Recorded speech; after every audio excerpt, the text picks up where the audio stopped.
नमस्कार दोस्तों, welcome back to Curiosery for the daily dose of Indian football. तो सबसे पहले बात करनी है यहाँ पे भाई एएफएफ के बारे में, क्योंकि उन्होंने एक ऐसा यहाँ पे जाल बिछाया है कि जिसमें काफी सारे इंडियन फुटबॉल फैंस ऑलरेडी आ चुके हैं एंड बाकी जो बचे फैंस है वो भी मोस्ट प्रोबेबली यहाँ पे नेक्स्ट मंथ में आ ही जाएंगे।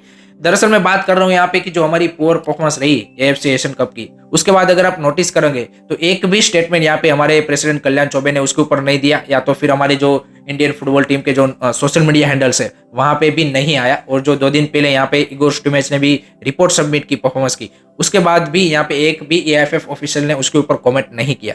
ऐसा क्यों नहीं किया, वो सोचने वाली बात है। तो दरअसल उसका रीजन है कि यहाँ पे इगोर स्टिमेच का जो फेलियर है उसकी अगर वो बात करने निकलेंगे, यहाँ पे बात रखेंगे, उसके ऊपर कमेंट करेंगे, तो यहाँ पे कहीं ना कहीं उनका भी जो फेलियर है वो यहाँ पे सामने आ जाएगा। तो वो नहीं चाहते कि भाई यहाँ पे फैंस की नजरों में या फिर पब्लिक आई में यहाँ पे उनका जो फेलियर है वो यहाँ पे सरफेस हो। इसीलिए आप देखिए कि वो बिल्कुल यहाँ पे साइलेंट मोड में है एंड उनको भी पता है यहाँ पे 100% दे नोस कि इसका एक ही सॉल्यूशन है कि जितना ज्यादा हो सके इसको यहाँ पे अभी साइलेंट रहिए, क्योंकि फैंस यहाँ पे नेक्स्ट 1 मंथ में सारी चीजें भूल जाने वाले हैं। जैसे ही वर्ल्ड कप क्वालिफायर्स के अफगानिस्तान के सामने मैचेस आएंगे, सारा फोकस वहां पे शिफ्ट हो जाएगा और अगर वहां पे चांसेस लग रहे हैं कि हम जीत जाएंगे तो मोस्ट प्रोबेबली अगर हम वहां पे जीत गए तो फैंस भाई वो राउंड 3 की खुशी में यहाँ पे ऐसे ही झूमने लगेंगे, हाँ फिर सब सही है इंडियन फुटबॉल में। और जो after the FC Asian cup जो डिमांड उठी थी कि आपकी यूथ लीग्स होनी चाहिए, आपके यूथ टीम्स के कोचेस, यूथ टीम को मैचेस, आईएसएल में चेंजेस, कोच में चेंजेस, टीम में चेंजेस, ग्रास रूट में चेंजेस, ये सारी चीजें जो इंडियन फुटबॉल फैंस यहाँ पे after the humiliation in FC Asian cup जो उठा रहे थे वो कहीं ना कहीं यहाँ पे साइड लाइन हो जाएगी और फिर से जो यहाँ पे यू कैन से कि इमीडिएट सक्सेस है उसके ऊपर यहाँ पे फैंस का क्या बोलते हैं कि पूरा जो है वो फोकस चला जाएगा एंड जो उनके फेलियर है वो यहाँ पे फिर से टक जाएंगे और फिर से ऐसे ही सिस्टम रन करने लगेगा। और जब नेक्स्ट एफसी एशियन कप आएंगे तब तक यहाँ पे काफी सारी चीजें चेंज भी मे भी हो सकती है, वॉटेवर, उसका तो किसी को पता नहीं है। तो वो वाली चीज है। तो I think as a Indian football fans ये हमारी रिस्पॉन्सिबिलिटी बनती है कि जो यहाँ पे कोर डिमांड है या फिर जो इमीडिएट यहाँ पे क्या बोलते हैं चेंजेस है उसके बारे में हमें यहाँ पे रेगुलरली यहाँ पे सोशल मीडिया के ऊपर यहाँ पे एएफएफ से क्वेश्चन पूछने चाहिए कि कहाँ पे है यूथ लीग, कहाँ पे India under 17 and India under 20 की टीम, अभी उनके कोचेस का क्या हुआ।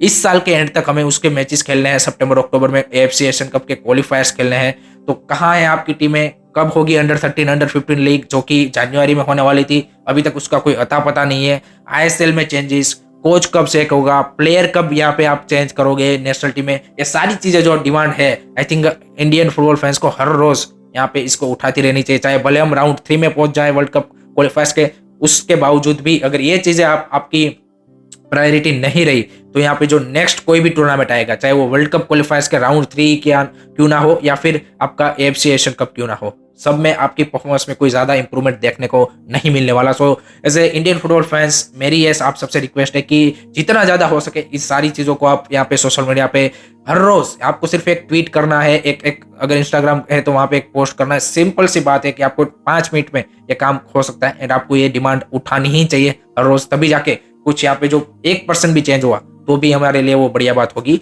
उसके बाद बात करते हैं अब यहाँ पे आईएसएल के बारे में। तो आईएसएल में भाई कल एक इंटरेस्टिंग मुकाबला हुआ Hyderabad FC versus Odisha FC, जहाँ पे मतलब पहले से पता था क्लियर फेवरेट ओडिशा एफसी थी, 3-0 से वो जरूर जीत गए। डिएगो मोरिशो, कब्रेस एंड रोहित कृष्णा का गोल, दोनों यहाँ पे हॉट फॉर्म में चल रहे हैं दोनों स्ट्राइकर एंड जबरदस्त परफॉर्मेंस। बट आई थिंक थोड़ी सी मैं बात करना चाहूंगा हैदराबाद एफसी की, क्योंकि जो यंगस्टर है पूरे उनके पास पूरी टीम, चाहो विक्टरी एक एक्सपीरियंस प्लेयर है, other than that all the Indian players are playing. तो उनके लिए भी एक गोल्डन अपॉर्चुनिटी है। वो आप नहीं बोलते कि ब्लेसिंग इन डिस्गाइज, कि जहाँ पे आपके की प्लेयर सारे चले गए फॉरेनर्स एंड इंडियंस, तो उसके चलते यहाँ पे जो इंडियन यंगस्टर है उनको यहाँ पे आईएसएल में गेम टाइम मिल रहा है, जो कि जनरली हमने देखा है कि आईएसएल के क्लब्स नहीं देते हैं और नहीं मिलता भी है। तो वो यहाँ पे एक अच्छी बात होगी कि ये जो रिमाइंडर ऑफ द सीजन है, जो 10 मैचेस बचे हैं 10-12, उसमें उनको मौका मिलेगा एंड हमें वहां से कोई भी बेहतर प्लेयर मिल सकते हैं। जैसे कल यहाँ पे अब्दुल रबी हो गया, मार्क्स जोथन पुया, ये सारे काफी इंटरेस्टिंग प्लेयर है और वो यहाँ पे काफी इंटरेस्टिंग आगे आने वाले टाइम में आपके लिए पोटेंशियल प्लेयर बन सकते हैं। So this is a golden opportunity for them and I think वो देख के कल जिस तरह से उन्होंने फाइट पुटअप की वो देख के मेरे को काफी बढ़िया लगा। दूसरी साइड अगर ओडिशा एफसी की बात करें तो वो यहाँ पे अब टेबल टॉप पे आ चुके हैं, जगह एफसी गोवा को उन्होंने पीछे कर दिया है एंड जो नेक्स्ट मैच है उनका वो एफसी गोवा के साथ ही है। तो वहां पे उनके पास भी गोल्डन अपॉर्चुनिटी है कि अगर वो उनको हरा देते हैं देन वो 6 पॉइंट क्लियर हो जाएंगे। नो डाउट 3 मैचेस ज्यादा खेले हैं, लेकिन एफसी गोवा को भी कैचअप करने के लिए अगर वो मैच हार जाते हैं तो 3 मैच में से 2 तो कंपलसरी जीतने पड़ेंगे एंड जो नेक्स्ट मैच है उसमें भी अगर रिजल्ट निकालेंगे तब जाके वो यहाँ पे फिर से टेबल टॉप के ऊपर जा पाएंगे। Otherwise Odisha FC will lead and जो आपके आप क्या बोलते हैं कि 6 पॉइंट जब पीछे होते हो तो कहीं ना कहीं प्रेशर भी यहाँ पे दूसरी टीम के ऊपर आती है। So I think FC Goa versus Odisha FC का यहाँ पे जो शील्ड के लिए रेस है वो और भी ज्यादा इंटेंसिफाई आगे आने वाले टाइम में होने वाला है। या जो नेक्स्ट मैच दोनों का है आई थिंक वो काफी ज्यादा डिसाइडिंग फैक्टर रहेगा at the end of the season की। वो जो 3 पॉइंट से या फिर 2 पॉइंट से या फिर 3-4 पॉइंट से अगर आप शील्ड रेस हार जाते हो तो ये जो मैचेस है ये यहाँ पे डिसाइडिंग फैक्टर होता है। तो I think Sergio Oliveira versus मनोलो Marquez की जो एक रेस है वो आई थिंक काफी इंटरेस्टिंग बन चुकी है। एंड आई थिंक इस बार और भी ज्यादा थ्रिलर फिनिश हमें शील्ड की रेस में भी आईएसएल में देखने को मिलेगा। तो दैट्स अ गुड थिंग। दूसरी साइड यहाँ पे मुंबई सिटी के लिए एफसी के लिए एक न्यूज निकल के आ रही है कि जो रोशन ग्रिफिस एंड होरेया परेरा डियाज है उसको यहाँ पे एएफएफ की डिसिप्लिनरी कमेटी ने जो ओडिशा एफसी के साथ उन्होंने मैच के एंड के बाद जो फाइट की थी उसके चलते यहाँ पे बैन दिया है। रोशन ग्रिफिस तो यहाँ पे लीव कर चुके हैं जिनको 5 मैच का बैन लगा है तो उसका कोई फर्क नहीं पड़ता मुंबई सिटी को। लेकिन होरेया परेरा डियाज यहाँ पे 4 मैचेस मिस करेंगे जिसमें से एक ऑलरेडी वो कर चुके हैं। तो नेक्स्ट 3 मैचेस भी यहाँ पे मुंबई सिटी के लिए वो मिस करेंगे। That's a big loss for Mumbai city FC because हम सबको पता है कि एक आपको ऐसा स्ट्राइकर चाहिए। And I think let's see उसके अलावा यहाँ पे क्या बोलते हैं आयुष टिकारा के साथ वो कैसा करते हैं। आई थिंक एक अच्छी बात यह होगी कि इंडियन यंग स्ट्राइकर को यहाँ पे 3-4 मैचेस मिल जाएंगे या फिर इकार गुरुजकाना को भी आप वहाँ पे ऐसे फोर्स लाइन या फिर थोड़ा सा आगे खिला सकते हो। तो लेट्स सी किस तरह की उनकी यहाँ पे सेटअप रहती है प्रिटेक्ट करके की वो भी यहाँ पे देखना इंटरेस्टिंग सा रहेगा। उसके बाद बात करनी है यहाँ पे भाई इंडिया अंडर 19 की जो वुमेन्स टीम है उसके लिए आज काफी एक करो या मरो वाला गेम है against the Nepal under 19 side in the SAFF under 19 championship. Because आज का मैच अगर आप ड्रॉ या फिर जीतते नहीं हो then you will be out of this SAFF championship. जी गाइस तो आज का मैच कंपलसरी है कि आपको जीतना या फिर ड्रॉ करना पड़ेगा ताकि आप फाइनल में बांग्लादेश की अंडर 19 टीम है उसके सामने जीत पाओ। तो लेट्स सी किस तरह से इंडिया की जो अंडर 19 गर्ल्स है वो यहाँ पे परफॉर्मेंस करती है वो देखना भी काफी इंटरेस्टिंग से यहाँ पे बन जाता है। उसके बाद लास्ट में बात करते हैं यहाँ पे भाई एएफसी एशियन कप के भाई सेमीफाइनल्स फाइनली यहाँ पे आ चुके हैं। एंड आज पहला semifinal Jordan versus South Korea.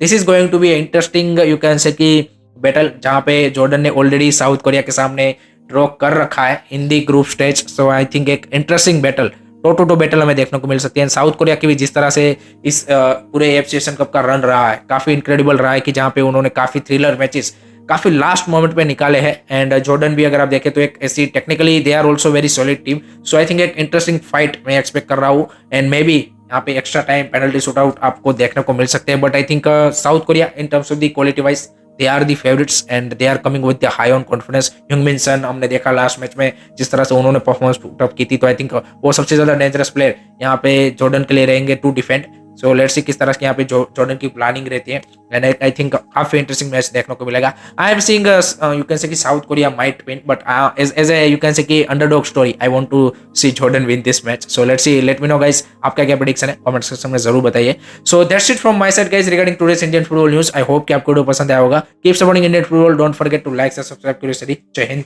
जय भारत।